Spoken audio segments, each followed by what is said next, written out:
Welcome back to the Barca Breakdown. My name is Yusuf, and I'm here with my co-host Adam, and special guest again, Jaleel, a.k.a. The Purist. Follow him on Twitter. But Adam, why don't you say hello to the folks and go into what we're talking about today? What's up, guys? Today I'm very excited, Yus, because we got a game coming up against Sevilla this Saturday.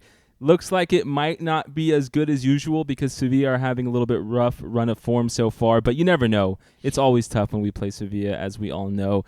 Flashback to some great Dembele goals a few seasons ago.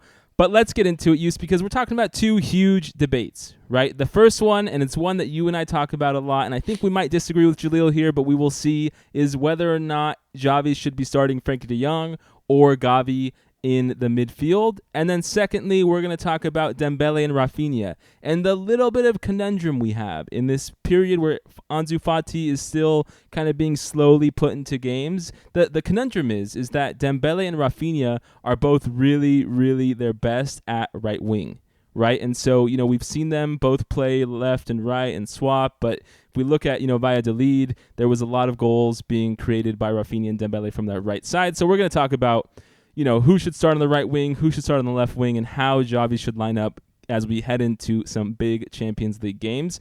But let's talk about Frenkie de Jong and Gavi use, because I think now the transfer window is officially over, right? The whole Gerard Romero news today, Thursday, about, the big historical, mystical signing Barca might do. Didn't happen. Aubameyang's gone. Dest is gone. But Frenkie de Jong is still here. And I think, my boy, there had been a theory, at least on my part and your part, right, that because Frenkie might leave, Xavi didn't want to start him too much because, one, if he gets injured, it lowers his transfer value, and two, if Frenkie's not going to stay, we might as well put Gavi, who's likely to be that starter, up and doing well, right? But then you look to that first game against Rayo Vallecano where we start out with Pedri, Busquets, and Gavi, and you see Frenkie de Jong come on as a sub and do really well, right? And you see him kind of shine in his best attribute, which is taking the ball from deep, and against a Rayo defense that was, very, very tough and that had, treated us tough last season as well. You saw Frenkie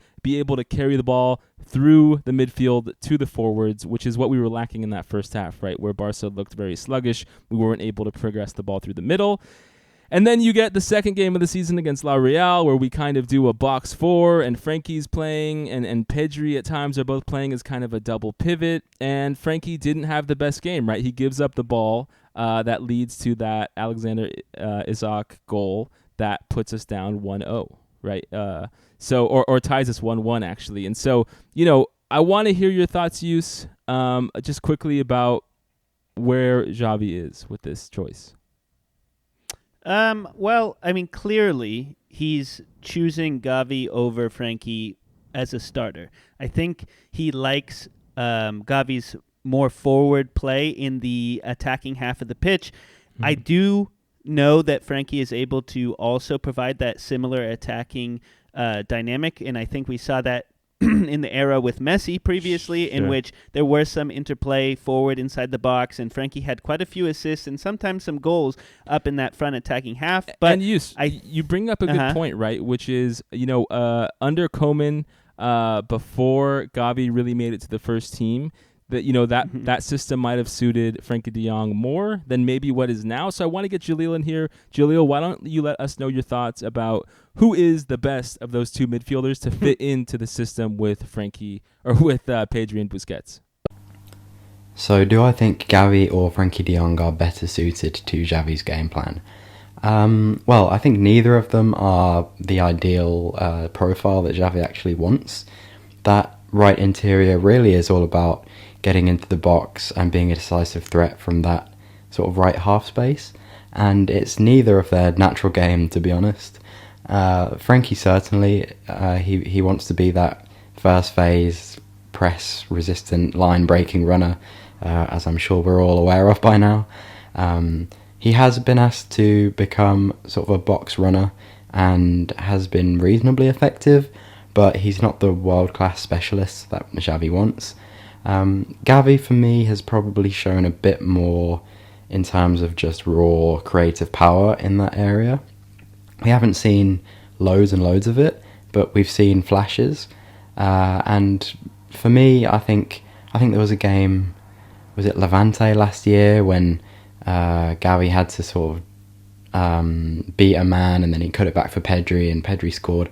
I think that ability to just beat someone from sort of a standing start is something that De Jong lacks, and so in those kind of areas I think right now I'd have to say Gavi. I think Gavi also gives you more defensively, interestingly enough. He's more aggressive, he breaks up play more often, and his acceleration is really useful in transition. He wins a lot of balls back immediately after Barca have lost it, so I think I give it to Gavi actually right now.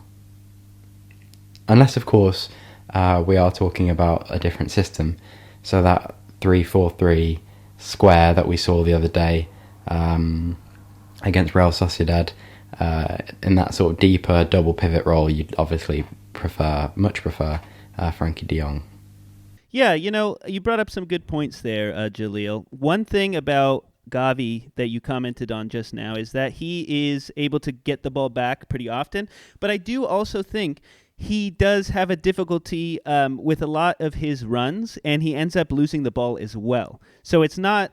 I do like the aspect of his aggressiveness, right, that he brings to the pitch, and causing the defense some havoc and getting the ball back and whatever that is. But at the same time, he also adds to the dismay of losing the ball, and then we have to fight for it back. And then on top of that, I think they do fulfill two different roles, right, Frenkie and Gavi, and they have their strengths and weaknesses, right? As you've said, like you said, Gavi gives more defense, but I also think a lot of times we see Frenkie de Jong dropping back, playing with our center backs, able to bring the ball forward.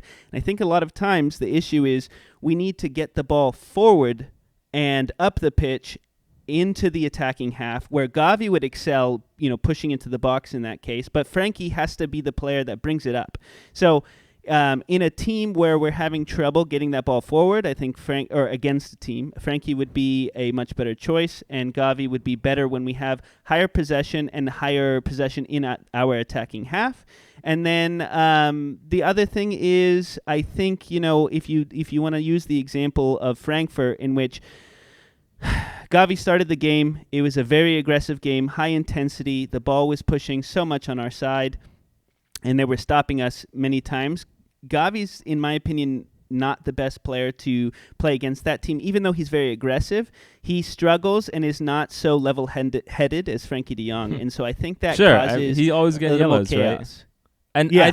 I think you bring up a good point you bring up last season, because if you think about it, right, the biggest matches that we won, Atletico Madrid, Real Madrid, Napoli, those were all games we started with the Frenkie de Jong, Pedri, and Busquets lineup, whereas the games we had trouble in, right, getting knocked out of the Europa League against Frankfurt, the Copa del Rey against Athletic Club, Bilbao, I believe, right? That was a Pedri, Busi, and Gavi midfield. And so, last season alone kind of shows us, right, when both players are playing, who's gonna play better. And I think you have a good point, which is that Gavi does serve a great purpose, right, which is oftentimes we'll see him when Dembele or Raphinha are on the ball on the right wing. You'll see Gavi kind of move up into that half space and try and occupy defenders to either pull them away from Lewandowski or to receive the ball and drive into the box. The thing about Gavi is he's still a diamond in the rough, right? Like, us saying that we would prefer Frenkie de Jong to start is not a slander on Gavi, or is not in any way a negative thing. It's just he's a young player who needs to kind of grow more. And, I said this on our last video too, like when we're trying to figure out exactly how, all the pieces in this offense are going to work with so many new additions, I feel a little bit like Gavi might not be able to adapt so quickly because he's young and still needs to gain some experience. I think one other thing that has to be said is that with right back and the left back that are pretty up in the air, right, with Balde taking over for Alba, and just knowing the fact that Balde will struggle at some points, right, because he's a young player who hasn't had a full season starting. And then you think about that right back spot with Serginho Dest, our only natural right back player, leaving, and then Koundé or possibly Araujo playing in that right back spot. Or like, Roberto. Roberto, true. I just don't know if we're going to be able to get the ball up the wings through those players. And so Frenkie de Jong's skill set will help, right? Because he's able to, like you said, kind of get the ball deeper in the field and then drive it forward through his own dribbling abilities and through, his ability to take the ball, look up, kind of scan the field, figure out whether to dribble or to run, and then, create something from our half and progress it forward, right? I think that's Frenkie's best skill. And so, one thing I want to hear from you, Jaleel, is what do you think is kind of the defense that it would be best to play Gavi or Frenkie against, right? Because sometimes we see teams that are playing super aggressively, pressing us up high, or other times we see teams that are kind of sitting back, waiting to hit us on the counter. Where do you think Gavi or Frenkie are better suited to play? This is a pretty easy one for me. If the opponent's going to be really, really aggressive and press supremely high, then you want Frenkie de Jong. He's, as I've said, sort of a very effective pressure release valve. He can break lines on his own. He can pick the ball up from very deep positions and single-handedly break through a press. So for sure, he's better suited to opponents that are likely to press aggressively and leave space in behind. Whereas Gavi, again, is better at unlocking the door. I think if you've got a deep defensive line to try and break down, I think Gavi has a little more creativity. I think he is a better combination player in tight spaces, and yeah, like I said, he can beat a man 1v1, which is also very important in those situations. So I'd rather have Gavi against deep defensive lines, low blocks, and Frenkie against high pressure, aggressive monsters. Yeah, I think I definitely agree with you, Jaleel. I mean, I would like to see Xavi try them both against the defense they're best at, kind of like you laid out and I was alluding to earlier. It feels like so far this season, Gavi has just kind of been shoehorned in as a starter every game. And so, part of this video is us being a little bit premature, right? Only 3 games into the season, just wanting to see what the options are with Frenkie starting. And I hope and I trust in Xavi that he'll eventually get us to the spot we need to be.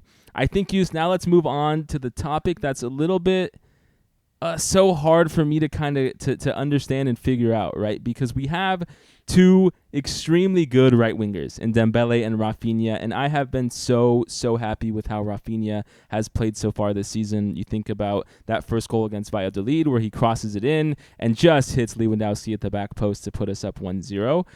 On the other hand, I'm a Dembouz stan, right? I love Ousmane Dembele. He's one of my favorite players. He has been the whole time, even through all the ups and downs, and now we are on a pretty consistent upswing, right? He scores the goal against La Real from that Fati back heel, which was on the left side, coincidentally.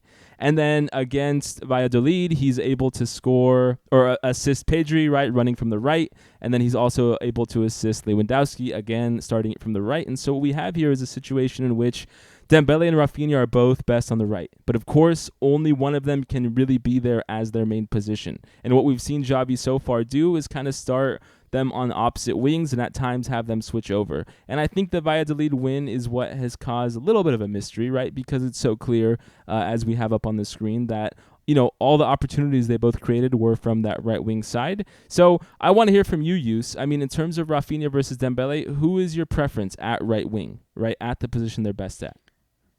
So I'm a hands down say Dembele, and for a few reasons. And after coming back from so many injuries and after having a tough season with his whole debacle with his contract and whatnot, I really think he has found his spot and blossomed a little bit here, and I want to see more growth from him. Let's start off with saying that he is a better facilitator than Raphinha so far. I do think Raphinha has some great precision crosses, as you were just saying, that one to Lewandowski. But I think Dembele has just a better ability to cross the ball, not only over the top, because I think Raphinha is better at that, but find the man in the box at the right time, and he has shown it a lot more often already this season. I also think Dembele's better at being fluid on both sides of the pitch, but that we're talking about the right side, so let's just stay there. Well, and that's a good point too, right? And that's what makes this kind of a conundrum, is that I think, and I agree with you, Dembele is a better right winger than Raphinha. The issue is I think Dembele is also a better left winger than Raphinha, and sure. But I think that, do you sacrifice having Dembele on that left wing because he can play it better, even though he is the best at right wing? I don't know. And I'd love to hear you, Jaleel, chime in. Like, what do you think about, is it actually true that Dembele and Raphinha are both best as right wingers? Yes, I do think both Dembele and Raphinha are much more effective on the right. For Raphinha, it's obvious he's just left-footed, and although he likes to drift inside, he wants to drift inside onto his favoured left. For Dembele, despite being both-footed, for whatever reason, he's just much more comfortable taking players on the right. His ability to go either way on that touchline just completely confounds defenders. You've all seen it. And yeah, supremely good 1-versus-1. For me, I actually like what's happening at the moment, which is the two of them rotating. I think you want both of them on the pitch right now, and I think we're going to talk about that a little bit later, but Dembele is certainly a non-negotiable starter for me right now. I think he's just so effective, so destructive, and Raphinha is as equally really is being equally as effective in the final third. Super incredibly unpredictable, let's say, very direct, very energetic, and both looking a real nightmare for defences. So considering they're both more effective on the right, a system where they sort of just rotate and keep the fullbacks guessing suits me better. But gun to my head, and you have to start one at right wing in Champions League final, then I've got to start Dembele, I think. Yeah, you know what, Jaleel? I actually agree with you. I like how Xavi uses both of them in this system right now, and I like the fluidity between them. Keeping their defense guessing is a great thing, and it is dynamic, something that we haven't seen so much. I think we've gotten too predictable in the previous seasons, cross and praise and whatnot, but now we've really added some mystery to our team and some explosive players, and so definitely enjoy that dynamic. And then, let's just consider if we're only going to play one of those players on the right side and decide who's going to be on the left side. Let's not count Raphinha because we really think that is a good choice. But let's say there are times where we don't play him, right? Is it going to be Ferran Torres? Is it going to be Ansu Fati? Maybe some other player, whoever we have, because we just lost Aubameyang, so definitely not that. But in my opinion, Ferran Torres and Ansu Fati are both still coming back. They're both still injury. Struggling to find their... What's that? They're both coming back from injury? Injury, yeah. And, I think the reports are, as you said previously, that Xavi's trying to take it slow with Ansu Fati. Mm-hmm. So in the case, though, I think Ansu Fati is a much better player. I think he's stronger. Fati mania use, of course we do, right? I mean, you see Fati come on and just immediately make huge impacts, and I couldn't agree with you more there. Ferran, we've never been hot on. I think a lot of people are unfairly critical of him, but I would say Ansu Fati is clearly a level above. Sure. I mean, let's be honest. If I had to do or die it right now, coin flip it, would I bet my life on it, Ansu Fati or Ferran Torres? I would choose Ansu Fati. I just think he has better passing. He has better ability to be on target, on goal. And we've seen that time and time again. Ferran Torres always skying shots, a little like Dembele when he gets a little overzealous. But I think another thing is Ansu Fati is more... he has more 3D awareness. He knows where players are. He knows what to look for. And he's shown that with his back heel flick to Dembele with that left-sided goal, as you mentioned at the beginning of this video. But Jaleel, in this case, since we're talking about the left side, who do you think is going to be slotted, or who do you think is best to be slotted on that left wing with Dembele on the right wing? It sounds like a bit of a cop-out, but I think you just pick whoever's playing best at the time. In an ideal world, I prefer the balance that a Ferran or Ansu gives you on the left. I think with this system, because it's so heavily dependent on creative forces on the right and width from that right hand side, you want as much goal threat as possible in the box. And I think a sort of winger, an inverted winger, if you like, somebody that's going to come inside often and be an additional real goal threat like Ferran or Ansu is preferable. I know Xavi wants the attacking midfielders to contribute more this season in terms of goals, and for sure that will help. But regardless, you want more of a goal threat from your forwards. And if Barca are creating a lot of chances from the right, which is always the case, I like overloading the box with the likes of Ferran and Ansu, and their movement is usually really, really good. However, Ferran's not on the greatest form at the moment. He's obviously come back from injury, and Raphinha's playing very well. And you don't need to shoehorn Ferran into this team. You don't need to shoehorn Ansu into this team if he's not physically 100%. If you've got Raphinha firing, then for me that's a very effective front line. Raphinha, Lewandowski, Dembele, and all equal. I like I said, I do like Fati probably first, then Ferran, and then Raphinha. But if Raphinha's on form, then he gets in the team for me.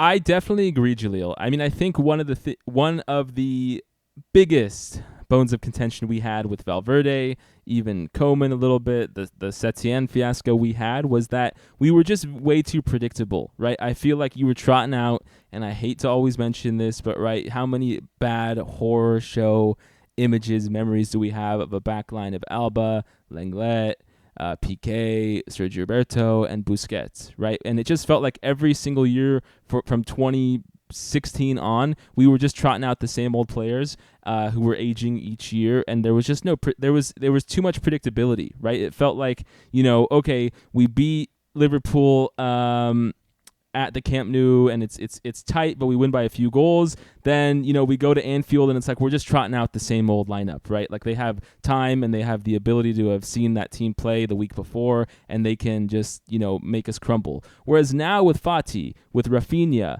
with Torres, with Dembele, with Lewandowski, with Memphis Depay, with Frenkie, with Busi, Gavi, Kessie, like every player we have, basically, it finally feels like we have an assortment of players to pull out against different scenarios, and I feel like there's nothing but good going to come from that, right? It's so refreshing to have the options to play players. I know there's going to be a tough thing for Xavi to deal with, a big challenge in terms of man management and getting all these egos in line, but in terms of the options he has at his disposal to put out an unpredictable lineup, to try and break the status quo and not allow the opposing defense to set up, this is an ideal situation, right?